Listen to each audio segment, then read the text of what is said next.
अस्सलामु अलैकुम।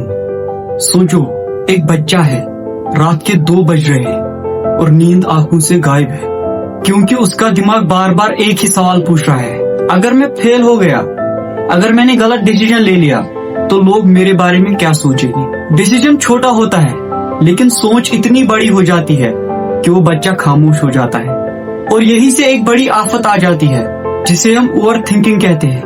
Over thinking वो दुश्मन है जो हमें फ्यूचर के डर में इतना उलझा देती है कि हम प्रेजेंट में जीना भूल जाते हैं।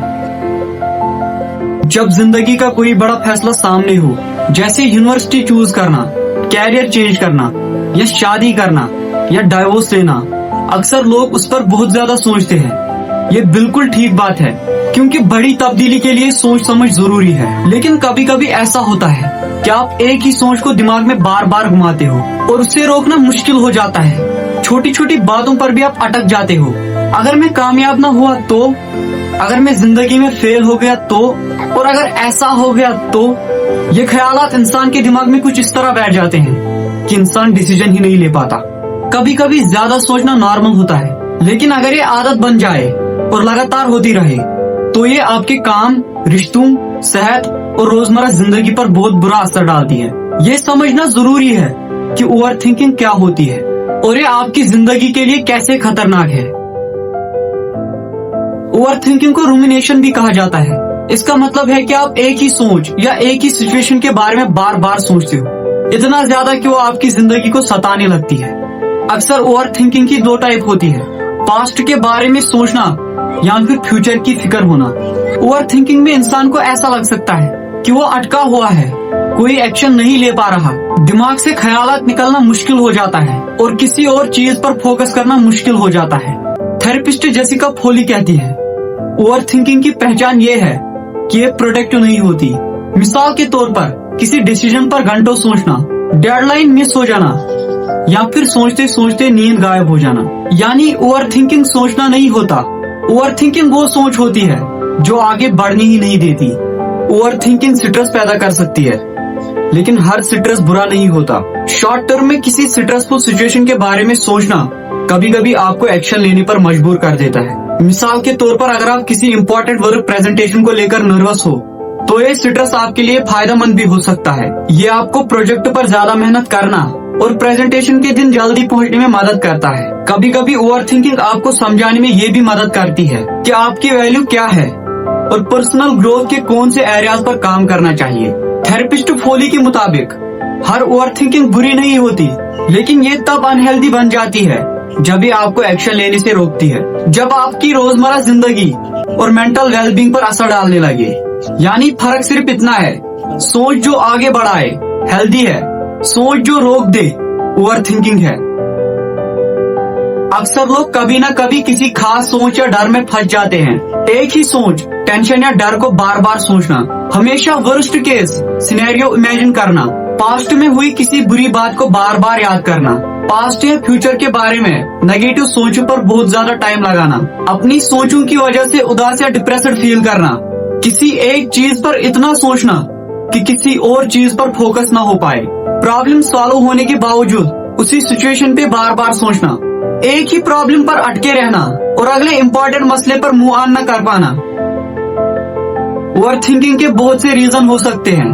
कुछ लोगों को पता होता है कि वो ज्यादा सोच रहे हैं, जबकि कुछ लोग बिना जाने ही ओवर थिंकिंग करते रहते हैं, यानी उन्हें एहसास ही नहीं होता कि उनके साथ क्या हो रहा है। हर इंसान के लिए मुख्तलिफ वजह होते हैं, लेकिन फिर भी कुछ कॉमन वजूहात होते हैं जो ओवर थिंकिंग का सबब बनता है। फेलियर का डर, गलत फैसला लेने का खौफ, लोग क्या कहेंगे, लोगों के बातों की ज्यादा फिक्र, परफेक्शनिज्म, हर चीज को परफेक्ट तरीके से चाहना, पास्ट एक्सपीरियंसेस, बीते हुए कल की कुछ बुरी या अच्छी यादें, लो सेल्फ कॉन्फिडेंस, अपने आप पर भरोसा कम होना, स्ट्रेस और एंजाइटी, ज्यादा प्रेशर में रहना, कंट्रोल की आदत, हर चीज अपने कंट्रोल में रखना। कभी कभी ओवर थिंकिंग प्रोटेक्टिव मैकेनिज्म होती है। दिमाग हमें नुकसान से बचाना चाहता है, लेकिन जब ये हद से ज्यादा हो जाए तो फायदे के बजाय खतरा बन जाती है। कुछ लोगों के लिए ओवर थिंकिंग एक तरीका होता है मसले को कंट्रोल करने का और ये जानने का कि अगला कदम क्या होना चाहिए। साइकोलॉजिस्ट सनम हफीज के मुताबिक जब इंसान ज्यादा सोचता है तो दिमाग चाहता है कि हम शांत रहे, मुख्तलिफ सिनेरियो सोच के और ये अंदाजा लगाकर कि आगे क्या हो सकता है। लेकिन जब ओवर थिंकिंग शुरू हो जाती है तो अक्सर लोग इसी मोड में फंस जाते हैं और आगे बढ़ने या एक्शन लेने में मुश्किल महसूस करते हैं। दिमाग प्रोटेक्शन के लिए सोचता है, लेकिन हद से ज्यादा सोचना प्रॉब्लम बन जाती है। परफेक्शनिस्ट आम लोगों के मुकाबले में ज्यादा रुमिनेट करते हैं। परफेक्शनिस्ट वो लोग होते हैं जो अपने आप से और दूसरों से बहुत हाई स्टैंडर्ड्स एक्सपेक्ट करते हैं। सनम हफीज के मुताबिक परफेक्शनिस्ट और ओवर अचीवर्स इसलिए ओवर थिंक करते हैं क्योंकि उन पर फेल होने का डर और परफेक्ट होने की जरूरत हावी हो जाती है। इस वजह से वो अपने डिसीजंस या अपनी मिस्टेक्स को बार बार याद करते और खुद को क्रिटिसाइज करते हैं। यानी जब परफेक्शन का प्रेशर ज्यादा हो जाए तो दिमाग आगे बढ़ने के बजाय पीछे ही अटक जाता है। शर्मिंदगी वो एहसास होती है जब आप अपने पास्ट के काम की वजह से खुद को बुरा समझने लगते हो। अक्सर लोग उन चीजों पर अटक जाते हैं जो उन्होंने पहले की होती है और वो इन्हें बदलना चाहते हैं। मिसाल के तौर पर किसी रिलेशनशिप का खत्म हो जाना या किसी काम या प्रोजेक्ट में फेल हो जाना। थोड़ी देर के लिए पास्ट मिस्टेक्स के बारे में सोचना फायदेमंद होता है क्योंकि इससे इंसान सबक लेता है और फ्यूचर में बेहतर कर सकता है। लेकिन अगर इंसान बार बार उन्हीं बातों को घुमाता रहे तो ये खुद के बारे में नेगेटिव फीलिंग्स और उदासी पैदा कर सकते हैं। सबक लेना हेल्दी है, लेकिन पास्ट में अटक जाना ओवर थिंकिंग है। किसी भी डिसीजन के फायदे और नुकसान सोचना अक्सर फायदेमंद होता है, लेकिन जब आप बार बार वही ऑप्शन घुमाते रहते हो और फिर भी डिसीजन के करीब नहीं पहुंचते हो तो ये मदद के बजाय ओवर थिंकिंग बन जाती है। ऐसी सिचुएशन में इंसान एक ही ऑप्शन को बार बार एनालाइज करता है, नया सोचने के लिए कुछ बचता ही नहीं और आखिर में डिसीजन लेने से रुक जाता है। जब डिसीजन इतना भारी लगने लगे कि आप आगे बढ़ने के बजाय वही अटक जाओ तो समझ लेना चाहिए कि यह सोच अब प्रोडक्टिव नहीं रही। ओवर थिंकिंग एक अलग सी मेंटल डिसऑर्डर नहीं मानी जाती, लेकिन रिसर्च ये बताती है कि ये अक्सर दूसरी मेंटल हेल्थ कंडीशंस की सिम्टम्स होती है। मिसाल के तौर पर एंजाइटी और डिप्रेशन ओवर थिंकिंग को बढ़ा सकती है। जिन लोगों ने ट्रॉमा एक्सपीरियंस किया हो वो अक्सर हर वक्त अलर्ट रहते हैं, यानी हर चीज में खतरा ढूंढते रहते हैं। इस वजह से वो छोटी छोटी बातों पर भी ज्यादा सोचने लगते हैं। और कुछ मेंटल हेल्थ कंडीशंस जिनके साथ ओवर थिंकिंग जुड़ी होती है, जैसे depression, anxiety disorders, generalised anxiety, social anxiety, panic disorder, OCD, PTSD. अगर कोई इंसान ओवर थिंकिंग करता है तो इसका मतलब ये नहीं कि उससे कोई मेंटल इलनेस है, लेकिन अगर रुमिनेशन रोजमर्रा जिंदगी, पढ़ाई, काम या रिश्तों पर असर डालने लगे तो उस वक्त मदद लेना बिल्कुल ठीक और जरूरी होता है। हर इंसान कभी ना कभी ओवर थिंकिंग करता है, लेकिन अगर ये आदत बन जाए तो ये आपकी सेहत और रोजमर्रा जिंदगी पर बहुत बुरा असर डाल सकती है। कुछ लोगों के लिए ओवर थिंकिंग इतना टाइम ले लेती है वो घर या काम की जिम्मेदारियां भी ठीक से पूरी नहीं कर पाते। ओवर थिंकिंग के कुछ असर ऐसे हो सकते हैं जैसे स्ट्रेस का बढ़ना, फोकस का कम हो जाना, डिसीजन लेने में मुश्किल, हद से ज्यादा गिल्ट फील करना, नींद के मसाइल, भूख में तब्दीली, डाइजेस्टिव प्रॉब्लम्स, सर दर्द और थकान। ओवर थिंकिंग सिर्फ दिमाग को नहीं जिस्म को भी थका देती है। इसलिए अगर आप महसूस करते हो कि ज्यादा सोचना आपकी जिंदगी को कंट्रोल कर रहा है तो इसे सीरियस लेना और कंट्रोल में रखना बहुत जरूरी है। एक्सपर्ट्स ओवर थिंकिंग को क्लियर टाइप्स में डिवाइड नहीं करते, लेकिन कुछ लोग कॉग्निटिव डिस्टॉर्शंस की वजह से ओवर थिंकिंग करते हैं। कॉग्निटिव डिस्टॉर्शन सोचने के गलत तरीके होते हैं जो स्ट्रेस, एंजाइटी और डिप्रेशन का सबब बन सकते हैं। ऑल और नथिंग थिंकिंग, हर चीज को सिर्फ एक ही तरीके से देखना और बीच का कोई रास्ता न समझना। कैटास्ट्रोफाइजिंग, हर सिचुएशन में बुरा अंजाम सोचना। ओवर जनरलाइजिंग, एक या दो वक्त की बुनियाद पर यह समझना कि हर वक्त यही होगा। जंपिंग टू कंक्लूजन, पूरी इंफॉर्मेशन के बगैर ही रिजल्ट का अंदाजा लगाना।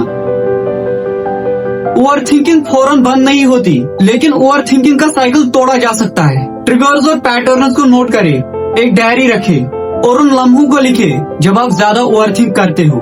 कुछ टाइम बाद आपको पैटर्न्स नजर आएंगे, इससे आप समझ पाओगे कि ओवर थिंकिंग कब स्टार्ट होती है। फिर आप उन सिचुएशंस के लिए कोपिंग स्ट्रेटजी बना सकते हो जो ओवर थिंकिंग का सबब बनती है। अपनी सोच को चैलेंज करें। ऐसा लग सकता है कि दिमाग जो कह रहा है वो सच है, लेकिन ऐसा जरूरी नहीं। रुमिनेशन को चैलेंज करने का अच्छा तरीका ये है कि थोड़ा पीछे हटकर उन्हें ऑब्जेक्टिवली देखा जाए। दोस्तों से मदद ले कि वो इस मसले पर अपनी राय दे जो मसला आपको परेशान कर रहा है। आप उससे ये भी कह सकते हो कि जब आप ज्यादा ओवरथिंक करते हो तो वो उस टाइम आपकी मदद करे। ऐसे दोस्त के साथ रहो जो खुद ओवरथिंकिंग को मैनेज करना जानता हो।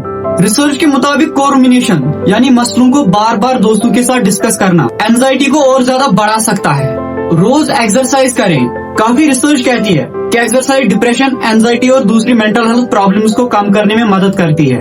एक्सरसाइज क्रोनिक ओवरथिंकिंग में भी फायदा दे सकती है। सिर्फ 5 मिनट का चलना भी दिमाग तक अच्छे केमिकल्स और हार्मोन्स जैसे एंडोर्फिन्स भेज सकते हैं। फिजिकल मूवमेंट से nervous system fight freeze mode से बाहर आ सकता है। इससे ट्रॉमा से रिलेटेड रुमिनेशन को शांत होने में मदद मिल सकती है। हेल्दी डिस्ट्रैक्शन में मशगूल हो जाए। जब आप ओवरथिंकिंग कर रहे होते हो किसी और चीज पर फोकस करना मुश्किल हो जाता है। कोशिश करें कि अपनी तवज्जो किसी हेल्दी डिस्ट्रैक्शन की तरफ ले जाए। मिसाल के तौर पर किताब पढ़ना, मूवी या किसी शो के कुछ एपिसोड्स देखना, कोई ऐसी एक्टिविटी करना जो आपको पसंद हो और दोस्तों के साथ टाइम स्पेंड करना।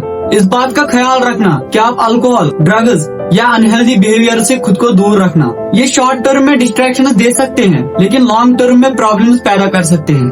ब्रीथिंग टेक्निक्स ट्राई करें। जब स्ट्रेस या ओवरथिंकिंग होती है तो अक्सर सांस हल्की या तेज हो जाती है। इसको कंट्रोल करने के लिए डीप ब्रीथिंग ट्राई करें। इसका मतलब है आहिस्ता और सोच समझकर गहरी सांस लेना। डीप ब्रीथिंग की मुख्तलिफ टेक्निक्स होती है। उनमें से एक मशहूर टेक्निक बॉक्स ब्रीथिंग कहलाती है। इसे बॉक्स ब्रीथिंग इसलिए कहते हैं क्योंकि सांस की पैटर्न स्क्वायर जैसी होती है। 4 सेकंड के लिए सांस अंदर ले, 4 सेकंड के लिए सांस को रोके, 4 सेकंड तक आहिस्ता सांस बाहर छोड़े और दोबारा 4 सेकंड रुककर फिर रिपीट करें। माइंडफुलनेस प्रैक्टिस करें। माइंडफुलनेस मेडिटेशन का मतलब है प्रेजेंट मोमेंट पर होश के साथ रहना। ये अनवांटेड सोचों को कंट्रोल करने में मदद कर सकता है। माइंडफुलनेस प्रैक्टिस करने के कई तरीके हैं। रोज 10 से 15 मिनट माइंडफुलनेस प्रैक्टिस का एम रखें। खासकर तब करें जब आप ओवरथिंकिंग की तरफ बढ़ रहे हो। माइंडफुलनेस मेडिटेशन करने के कुछ तरीके ये हैं। गाइडेड मेडिटेशन ऑडियो सुने। माइंडफुल वॉक करें। जो आप देख रहे हो और सुन रहे हो उस पर ध्यान दे और अपने चलने का एहसास महसूस करो। कुछ टाइम के लिए अपनी फिजिकल सेंसेशंस, थॉट्स और इमोशंस को नोटिस करें। अपनी तवज्जो सांस पर रखें। अगर आपका दिमाग डिस्ट्रैक्ट हो रहा हो तो इसे नोटिस करें और दोबारा अपनी सांस पर तवज्जो ले आए। जब आप किसी भी तरह की माइंडफुलनेस प्रैक्टिस करते हैं तो ख्याल आना आम बात है। बस ये नोटिस करें कि दिमाग भटक रहा है और अपनी तवज्जो वापस सांस, सेंसेस या रिकॉर्डिंग पर ले आए। नोटिस करना और खुद को वापस लाना ही माइंडफुलनेस का सबसे अहम हिस्सा है। नेगेटिव थॉट्स को रिफ्रेम करें। जब आप रुमिनेशन में फंस जाते हो तो किसी सिचुएशन को दूसरे एंगल से देखना मुश्किल हो जाता है कि जो कुछ हो चुका है या फ्यूचर में हो सकता है उसके बारे में हम हमेशा रैशनल सोच नहीं रखते। कोशिश करें कि सिचुएशन को रिफ्रेम करें ताकि सिचुएशन को दूसरे पॉइंट ऑफ व्यू से देख सके। खुद से ये सवाल पूछे, क्या ये सोच मेरी मदद कर रही है या मुझे नुकसान पहुंचा रही है? क्या ये सोच हर सिचुएशन में सच होती है? क्या कुछ ऐसे मोमेंट्स हैं जब ये सच नहीं होती? क्या मैं अपना कंक्लूजन फैक्ट्स पर बना रहा हूँ या फिर फीलिंग्स पर? इस बात के होने का चांस कितना है? क्या मैं इसकी पॉसिबिलिटी बढ़ा चढ़ाकर सोच रहा हूँ? एक नई सोच बनाने की कोशिश करो जो हेल्पफुल भी हो और सच भी। प्रोफेशनल से मदद लो। अगर ओवरथिंकिंग आपकी जिंदगी पर ज्यादा असर डाल रही हो तो किसी मेंटल हेल्थ प्रोफेशनल से मिलना या अपने प्राइमरी केयर डॉक्टर से बात करना। थेरेपिस्ट या काउंसलर आपको कोपिंग स्ट्रेटजीज सिखा सकते हैं जो रुमिनेशन को मैनेज करने में मदद करते हैं। वो ओवरथिंकिंग की असल वजह जैसे एंजाइटी या डिप्रेशन को आइडेंटिफाई और ट्रीट करने में मदद कर सकते हैं। ओवरथिंकिंग कम करने के लिए मुख्तलिफ थेरेपीज होती है जैसे मेटाकॉग्निटिव थेरेपी।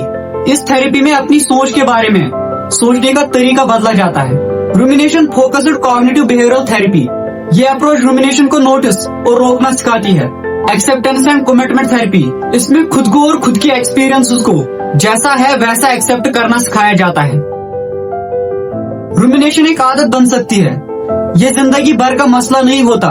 थोड़ी सी अवेयरनेस, सही टेक्निक्स और जरूरत पर मदद लेने से दिमाग को दोबारा कंट्रोल में लाया जा सकता है। याद रखिए, हर सोच सच नहीं होती और हर चीज का बोझ अकेले उठाना सही नहीं। जब आप प्रेजेंट मोमेंट पर फोकस करना सीख लेते हैं तो धीरे धीरे ओवरथिंकिंग कम होने लगती है और जिंदगी ज्यादा सुकून भरी महसूस होती है। आज का ये वीडियो यही तक था। ऐसे और वीडियोस के लिए मेरी चैनल को सब्सक्राइब और पेज को फॉलो करें। तब तक के लिए